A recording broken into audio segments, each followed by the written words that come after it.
Welcome to this week's edition of What's the 401 Sports. We're coming straight out of Brooklyn. I'm Keisha Wilson. And I'm Mike McDonald. The world of sports is always turning, and today is no different, so let's get started. Mike, we've got O.J. Simpson in news again. This time, we are provided with a plausible explanation to explain his behavior over the past couple of decades. Dr. Bennett Amalu, who is a forensic pathologist and neuropathologist, and the first to publish his findings on CTE, believes that O.J. Simpson, who was a former NFL player, suffers from CTE. He's willing to bet his medical license of it, and if you can recall that O.J. Simpson was acquitted of double murder charges after his ex-wife, Nicole Brown Simpson, and her boyfriend, Ron Goldman, were found murdered. Mike, what do you think about this?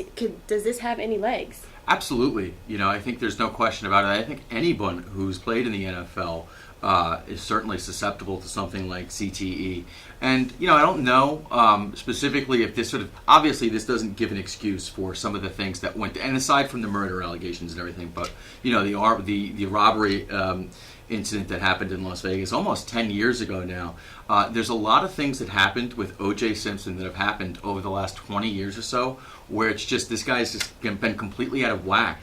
It's just almost like this has been a person that's just completely been transformed from the guy that he was. Really, once he retired from football, he became an announcer. He was actually in some movies and everything. Mm-hmm. And there's no doubt that this guy's personality has completely transformed over the last 25 years. So there's certainly something that could have an influence on that as to what how he played football. All those injuries certainly could have added up. Yeah, but I am cautious about this because you really cannot determine a person whether or not a person has CTE unless they are deceased, and that's when they study the brain tissue. So I just caution, being arbitrary and assigning people a diagnosis, preliminary or not, of CTE. With OJ, and I think part of the trickiness of it is that some of the symptoms of CTE are native to regular disorders like depression, mood changes, and I think that OJ to me comes across as somebody who was arrogant and craved that spotlight, and once it was gone, he didn't really know how to handle it and was maybe a little possessive by accounts over his wife, his ex-wife. And when she moved on and he was paying alimony, I think things started to spiral, and that might be just who he is. And he had allegations of domestic abuse, so there was some violent tendencies already there. One of the things that's funny about this is that FX is actually airing a series which just started, The People vs. O.J. Simpson, and the reviews has been that Cuba Gooding Jr. plays O.J., and he's supposed to be phenomenal. John Travolta's in it. I haven't seen the show, but it's just right. It's come out very recently, so that's something that I was just thinking about because we just brought this up. Yeah. In other news, Serena Williams has not been able to get past this hump as far as trying to tie Steffi Graf for the majors record. Angelique Kerber shocked the tennis world over the weekend, and she was able to win the Australian Open. Kerber ranked number 7th in the world. A lot of people didn't see this coming, and my question for you, Keisha, is, with everything that's happening with Serena now, the chance for her to go ahead and tie Steffi Graf, who really is one of her mentors, someone that she looks up to, is Serena afraid to cross this threshold of being able to tie someone who she looks up to like that? I don't know if afraid is the word I would use. Because I just always see her as being somebody bold, whether it's on or off the court. When she and her sister first came on the tennis scene, there was no one like them. And they were dark-skinned African-American women, they're braids from Compton, and all of the negativity, or some of the negativity that came along with that, they were able to thrive in spite of that. And so even going more current with the whole body image issue, and Serena really standing firm in her convictions and a belief in herself, I never think of her as being afraid, but I just never realized how much she comes on the court with. She is expected to win, and I wonder, and maybe that's what's taken its toll, to have all that pressure and be expected to win every single time. And also, being the best means that she gets everybody's best shot. number 7, number 10, number 20, number 50, they're going to give it their all to beat her. So I think that she can do it, but maybe it's starting to be a little psychological effect going on with her.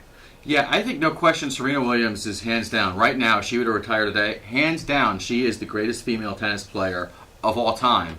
And, this is something that, for her, she'll be able to tie this record sooner than later. Yeah, and I think when she does, then I think she's going to probably surpass Steffi. And then I think the next person ahead of Steffi has 24 Grand Slams. So I think once she gets over that hump, I think the sky's the limit, and she'll be able to write her own page in history.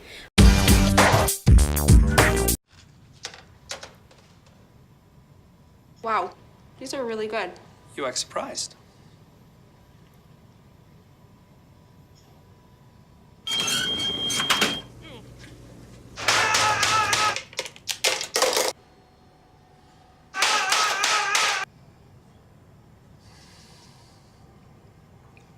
Practice makes perfect. You don't have to be perfect to be a perfect parent. There are thousands of teens in foster care who don't need perfection. They need you. We're going to go to some NBA news and LeBron. LeBron James, Cleveland Cavaliers, David Blatt. The Cleveland Cavaliers fired former head coach David Blatt. And LeBron is getting the label of being a coach killer. What do you think, fair or foul? I think it's foul. If you look at LeBron James's resume over the course of the last now 12 years, 13 years that he's been in the NBA, it's not as if he's one of these players that's gone ahead and fired all, under his own watch as a player, gone ahead and fired players or coaches or anything like that. I think that he's had some issues. I think that there were some issues when he was in Miami with Eric Spoelstra, and they were able to work that out. I think that the issue with David Blatt, when he came into Cleveland, it was doomed from the get-go. I think that this was a good decision for the Cavaliers to go ahead and get Blatt out of the way. And I don't know if Tyronn Lue is the answer, but I think that going forward, that the Cavaliers will probably wind up winning the Eastern Conference. I don't know if they're going to win it all this year. It's going to be very tough to match up with Golden State or San Antonio in the NBA Finals. But, as far as LeBron James being a coach killer, I think that that's a lot of people in the media and a lot of fans who are basically they want to rip the guy because it's an easy thing to do. Right. But he cannot deny that he has some culpability. I don't think he explicitly went to management and said, I want David Blatt gone. But his verbal and nonverbal cues were very, very apparent. And he made statements that he never has disrespected a coach. The coach's call is the final play. But if we roll the tape, there are instances where LeBron did not address David Blatt. Instead, he talked to Tyronn Lue, and he famously did not go with David Blatt's call. He sidestepped a call, waved it off, and then let the media know about it, which seems to go in the face of, I never disrespected a coach. So I think writing was on the wall. Management is going to notice whether or not their star player is gelling with the coach. And he, being the leader, sets the tone in the locker room, and the teammates follow his example. So David Blatt was doomed this season, and probably, like you said, from the beginning. So I don't think it's fair for him to have that label, but he does have a little bit of culpability. Certainly, absolutely. And, now we go to the NFL real quick. A couple weeks ago, the St. Louis Rams made the decision that they were going to move to Los Angeles. And now the San Diego Chargers, things are kind of up in the air about what they're going to do. But the team, as far as the Oakland Raiders, they've been very interested in the possibility of moving to Los Angeles. But now there's this possibility that they might be moving to Las Vegas. Sin City! Yep, that's right. Mark Davis, their owner, of course, Al Davis's son, who has some credibility in the NFL, but the guy, from what a lot of people say, he's got this very eccentric personality, and he's spoken with Sheldon Adelson, who's one of the hotel managers in Las Vegas, and the NFL has not closed the possibility that this could happen. So what do you think about the chances that the Oakland Raiders could wind up moving to Las Vegas?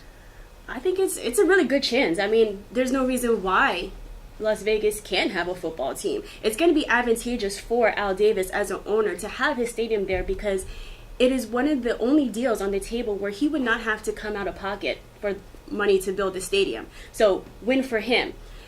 Las Vegas is a tourist destination. People go to Vegas from all over the world for whatever reason, to catch shows, to gamble, and I don't think football would be any different. And especially for people who come from states who don't have their own teams, maybe they can take a quick trip to Vegas, catch a football game, get a show, gambling. So there's a lot of opportunity for fandom to come. And Las Vegas doesn't have a sports team. I mean, they have the college at UNLV, but no professional team. So I think Vegas would work. Yeah, I agree with you. You know, I think that this is something that's probably going to wind up happening sooner than later. For right now, the Raiders are going to wind up staying put in Oakland, at least for the next year. Yeah. Could Kevin Durant wind up in a Knicks uniform? We're going to have a lot more of that coming up right after this.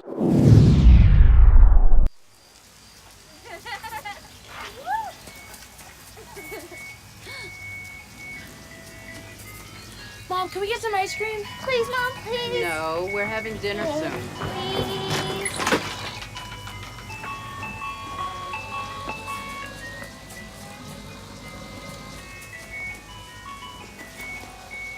You don't have to be perfect to be a perfect parent.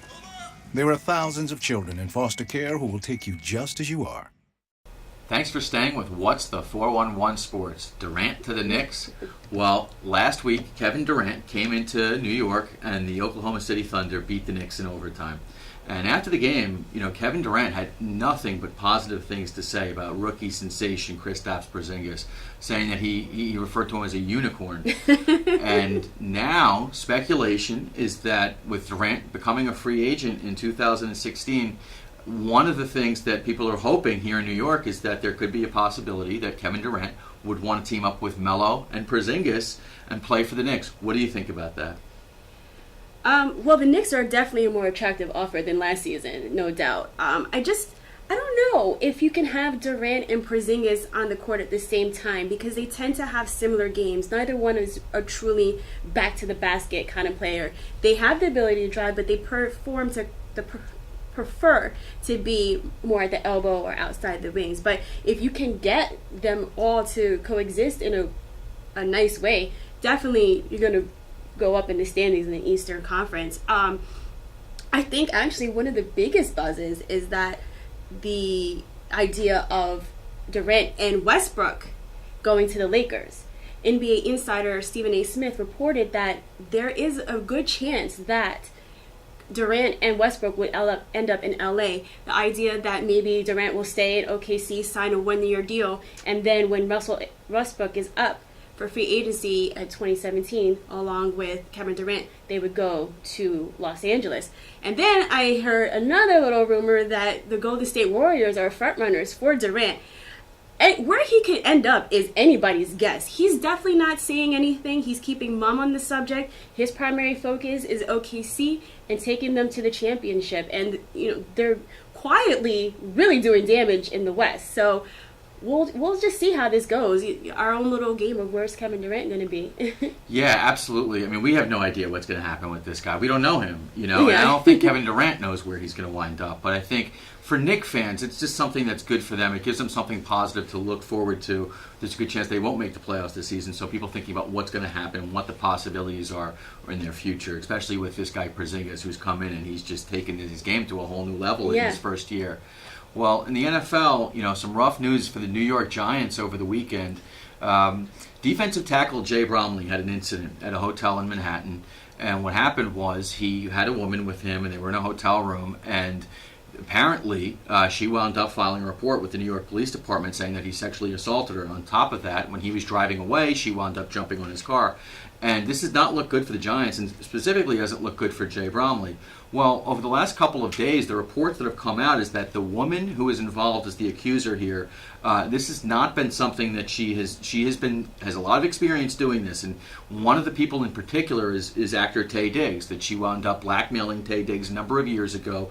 They had an incident. I don't know if there was a sexual involvement there between the two of them, and she tried to blackmail him. So fortunately for the Giants and for Jay Bromley, this is probably going to be something that they can sweep under the rug, and it's not. At the same time, it's still kind of a black eye for Big Blue. Yeah, and it's sticky because I kind of feel a little uncomfortable with how the narrative is being told, in that I've been, reading different reports about the investigation and what happened between them. What I can determine from the reports is that they both agreed to have a sexual encounter for an exchange of money. Now, what happens next is up for debate. He has one story and she has another, but where I'm feeling uncomfortable is that she's being painted as somebody who is out for money, has no scruples or very little scruples, and when you hear about his background, he was an abandoned crack baby who was raised by his uncle and aunt and made it to the NFL. Great story, but we don't know. I just have a little bit of discomfort with how these two stories are being told. And it very well may be true. Maybe she is truly out for money, but with all the details being murky and under investigation, I just feel a little uncomfortable about it. In other New York Giant news, former New York Giant Justin Tuck announced his retirement after 11 seasons. Tuck played college ball at the University of Notre Dame and was part of the 2 championship runs with the New York Giants. He spent the 2014 and 2015 seasons with the Oakland Raiders. Tuck is known for his charitable works off the field, so we wish him all the best in his retirement and thank him for all that he's done for the New York Giants. My new dad teaches me all kinds of stuff. I wouldn't use this one. He helps me with my decision making. Ever. And he's even teaching me how to drive. And that's why cars have bumpers. You don't have to be perfect to be a perfect parent. Thousands of kids in foster care will take you just as you are. Wow, these are really good. You act surprised.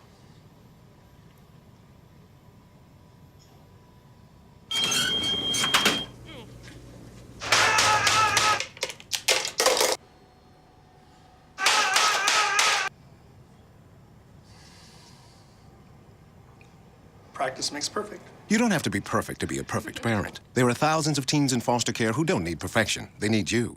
Welcome back to What's the 401 Sports. And now we'll talk about a story that should be getting more attention, but for whatever reason, it is not. The waters are murky at the Rio de Janeiro in anticipation of the Summer Olympics. They have, according to Associated Press tests, there have been high levels of bacterial and viral content in the waters in Rio de Janeiro. And these are the waters where aquatic events are going to take place, like rowing, canoeing, sailing. And what is being found is that the levels, these bacterial and viral levels, are so high that if these were on our shores in the U.S., beaches would be shut down and they would not be able to go anywhere near them. But for some reason, these waters with less than 6 months to go are still as dirty and filthy as ever. It's almost like swimming in raw sewage. If you've ever seen any of the photos, I mean, we're talking about, not to be too graphic, but dead carcasses floating in the water. And these are the waters that the Olympic officials are putting their athletes in. I mean, I think it's appalling. What do you think? Yeah, I think it's pretty gross. I did read the article. I saw your article too. And a lot of the stuff that has come out about this, I mean, it's gross, I'm not sure what they can do specifically to fix this, but like you said, I mean, this is not looking good because the Olympics are just around the corner. And for something like this to happen, it's not going to be, something that's really healthy for these athletes to be going into. So it just really grosses me out even when I think about it. It's pretty bad. And it's not like it was announced that Rio is going to host the Olympics yesterday. There were enough time to get this addressed, and this was part of their bid to have the Olympics in Rio, so that their water was going to be suitable for these events to carry on. And I wish the athletes all the best in their health because, that's some troubled waters. Definitely. Well, the NBA All-Star Game is just about 10 days away or so. It's going to be next weekend, after the Super Bowl weekend. And a lot of people are really talking about all these snubs that have come out. Dirk Nowitzki is one of the names. And, of course, one of the guys I would have liked to see is Kemba Walker, who, New York native. He's been red hot lately, putting up 50-point performances. He didn't make the cut. What do you think about some of these guys that didn't make the All-Star Game? Oddly enough, I was not... the snubs that I thought were not even from the East. were to pick one from the East, I think Pau Gasol. Pau Gasol is averaging a double-double. He's a multi-all-star. He's a champion, and he is one of the consistent pieces at the Bulls this year. When they are racked with injuries, he has been consistent in terms of keeping them in the game and even winning. So from the East, I picked Pau Gasol, but for the West, the West is stacked with talent, and they're definitely going to be snubs. Dirk Nowitzki, Damian Lillard did not make it. Blake Griffin did not make it, and I think part of it was he had that torn quadricep. He wouldn't have been able to play anyway, given the circumstances we'll talk about later. But he was somebody who makes his team better, and I think also the snub was because they are winning without him. DeAndre Jordan, I thought, would be a great all-star. He doesn't always do it the sexiest way, but he's efficient. He's averaging a double-double. He's keeping his team in the game. He's causing a little bit of problems with the foul shooting. But I think, and also, this is a little bit of my bias, but I think it's also true. J.J. Redick of the Los Angeles Clippers is having an outstanding season. And to watch him evolve as a player has been really great. And he is up there in shooting percentages with the likes of Steph Curry. So, those are my stubs. And the West is just really stacked with talent.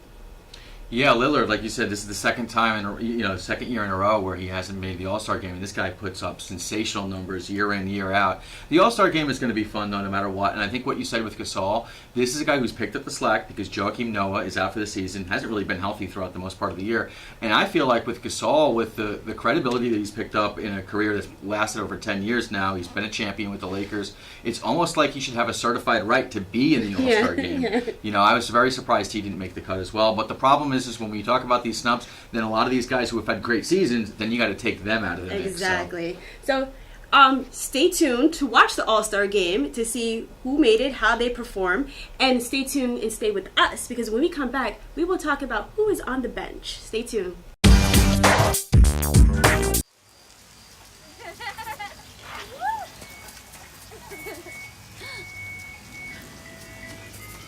Mom, can we get some ice cream? Please, Mom, please. No, we're having dinner soon. Please.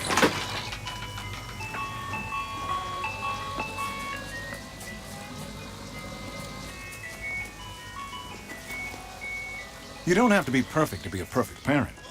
There are thousands of children in foster care who will take you just as you are.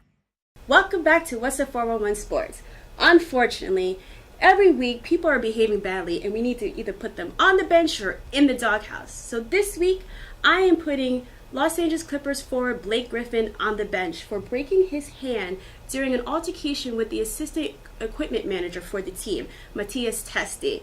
This happened while the Clippers were in the middle of a road trip in Toronto. He and the equipment manager, who happens to be a pretty good friend of his, got into an altercation. It came out that allegedly there was some teasing between the two where Testi was kind of ribbing Griffin for being hurt and the team excelling without him and basically saying, oh, we don't really need you.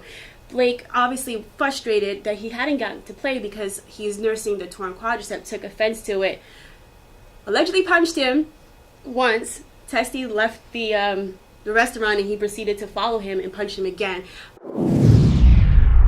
So for my bench, I'm putting Johnny Manziel on it because Johnny be bad. And over the weekend, police in Fort Worth, Texas, they had a call on Saturday afternoon. It was a domestic violence dispute between Johnny Manziel and a woman who identified herself to law enforcement as one of his ex-girlfriends.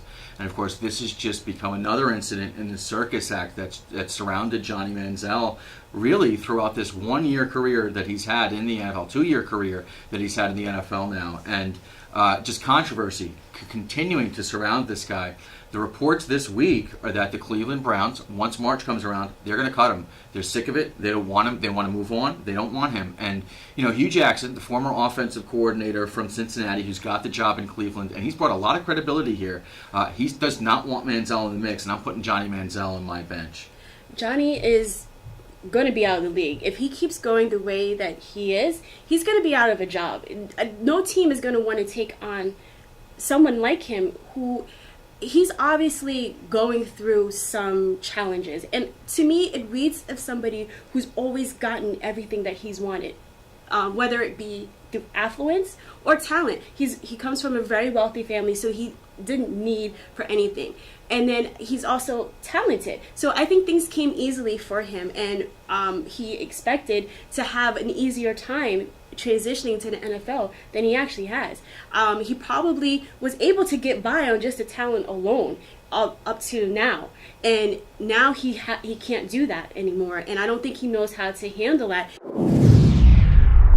Real quickly, two other people I want to put on the bench are high school baseball coaches Travis Collins and Reagan Allen, and they're coaches at Plano East Senior High School in Texas. And allegedly what these coaches did were they racially insulted some of their players. They ignored injuries that were going on with their team. And apparently there was a fight club that was going on in the team. And the coaches knew about this, but they ignored it. And this is something that, a lot of times we've been talking about some of these high school incidents that happen with coaches, with players. And this is just another example of some of the stuff that's going on in high school sports today here in America. And a lot of this stuff, it just has to get cleaned up. Exactly. I just really, I hate when adults abuse their supervision over children. They are put in these positions to teach and mold and guide children, and here they are being racially insensitive, basically the coaches are being bullies, and then promoting further bullying with a fight club. There was a report where the players were going to class with bruised black eyes and bruised knuckles. Come on, you have to know something is going on here. My new dad teaches me all kinds of stuff. I wouldn't use this one. He helps me with my decision making. Ever. And he's even teaching me how to drive. And that's why cars have bumpers. You don't have to be perfect to be a perfect parent. Thousands of kids in foster care will take you just as you are. The average text takes your eyes off the road for nearly 5 seconds. At highway speeds, that's enough time to travel the length of a football field. Stop the texts, stop the wrecks. Welcome back to What's the 411 Sports. I hope you have your pen and paper ready, because here are the events that are in a pipeline. Tomorrow is Super Bowl Sunday. The Super Bowl will take place tomorrow, Sunday, February 7th at 6:30 p.m. on CBS. It is Carolina Panthers with Cam Newton versus Denver Broncos with Peyton Manning at the helm in the Clash of Titans. Halftime show will be Coldplay, Beyonce, maybe she'll bring Saucer Fierce, and Bruno Mars. And don't forget, the following weekend, it's the NBA All-Star Experience up in North Country, a.k.a. Toronto, Canada. Brr. And they're going to be following that up with the All-Star Game itself, as we spoke about with all the snubs and everything. So don't forget, that's going to be on February 14th. Well, Mike, it's time to say goodbye to all our TV friends. So until next week, follow us on Twitter, friend us on Facebook, and subscribe to our YouTube channel, all at 411SportsTV. I'm Keisha Wilson. And I'm Mike McDonald. And we look forward to seeing you next week. Take care.